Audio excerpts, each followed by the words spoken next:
Disclaimer. This is not a motivational speech. This is not a motivational speech. If you're in this industry, in the United States of America, in this decade, you better already be motivated. I can't help you. There's nothing I'm going to say in the 45 minutes, hour up here that's going to, quote, change your life, transform you, motivate you, and take you to the heights of something. So if that's your expectation, I don't want to waste your time. Fair enough? I am here to answer 3 critical questions in about the first 90 seconds. First question, who am I? Second, what am I going to talk about? And 3, why should you care? Who am I? I'm an individual who had the pleasure for 33 years of serving with the national treasures of America, the sons and daughters you entrusted to me. And they taught me an awful lot.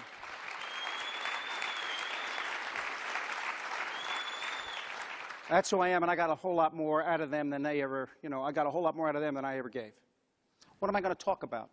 I'm going to talk about the leadership lessons they shared with me, both superiors, peers, but most especially subordinates that they shared with me, that helped me get through those tough times people talked about, that helped me come to and get grips around and close with situations as they broke upon us. Why should you care? Because you're leading people. Now, when I speak to audiences in your career field, I get this kind of an answer when I say that.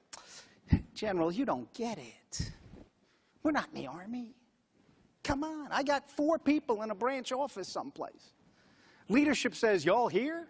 I mean, that's like about it. I'm not leading anybody. And then I ask this question. Whenever I hear that, I ask this next question. You got clients? And the answer always is what? Yeah. Or it's, I hope so. No? I say, good. How are you leading them? How are you engaged in a relationship with them? How are you proactively counseling, consulting, facilitating, and helping their best get better by helping your best get better? How are you leading and doing that? Because I submit you're not only leading the folks in your branch office, however many there are, you're also engaged in a leadership-type relationship with your clients. Because it is not a leadership relationship of, do what I say or else. It's, let's do this together to figure out how we both benefit. Leadership's not a miracle. Leadership's not a miracle.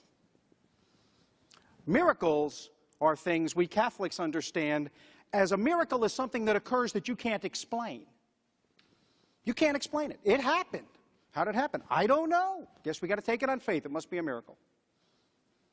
And that's what a miracle is. It's something that you can't explain.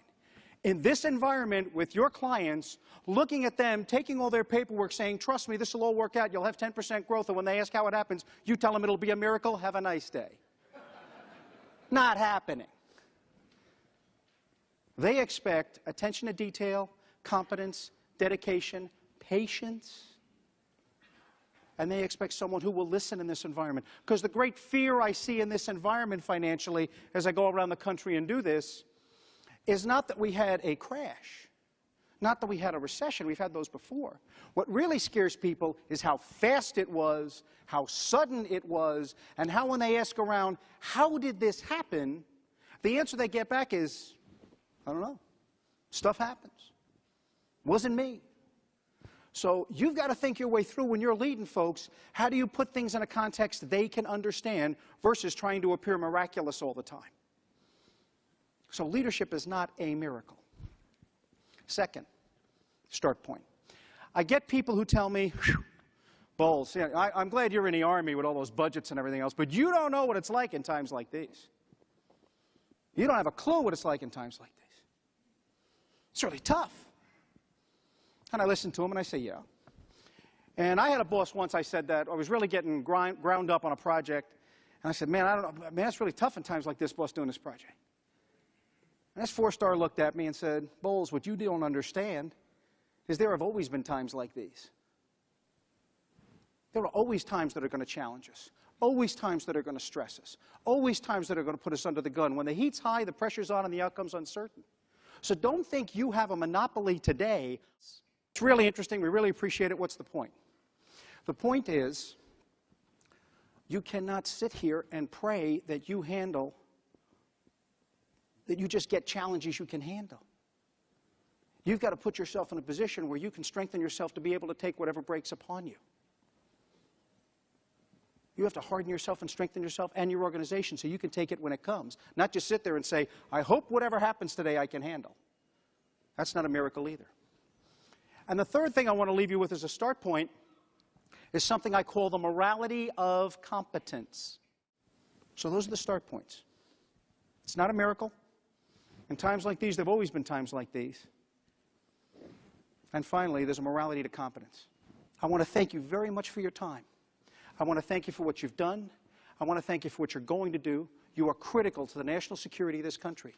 You are people in this nation that are making decisions about their financial futures, their security, about their families, their children, their future, is based on how good you are.